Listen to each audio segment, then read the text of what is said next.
ফ্লোরিডায় নিহত 2 শিক্ষার্থীর মরদেহ দেশে পাঠাতে মুনার উদ্যোগ।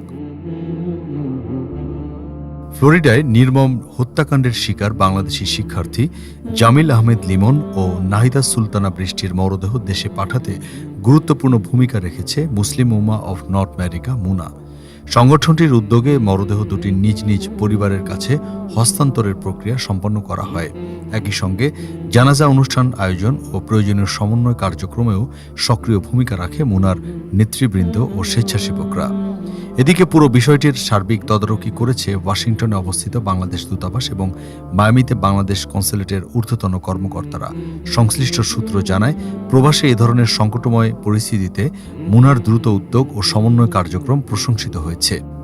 জানা গেছে, মরদেহ দেশে পাঠানোর প্রশাসনিক প্রক্রিয়া সম্পন্ন, জানাজার আয়োজন ও কমিউনিটির সঙ্গে যোগাযোগ রক্ষায় মুনার সদস্যরা নিবিড়ভাবে কাজ করেছেন। কমিউনিটির সদস্যরা বলেন, প্রবাসে এ ধরনের মানবিক উদ্যোগ শোকাহত পরিবারের জন্য বড় সহায়তা হয়ে দাঁড়ায়। উল্লেখ্য, নিহত 2 শিক্ষার্থীর মরদেহ বাংলাদেশে তাদের পরিবারের কাছে হস্তান্তরের জন্য প্রয়োজনীয় ব্যবস্থা সম্পন্ন করা হয়েছে।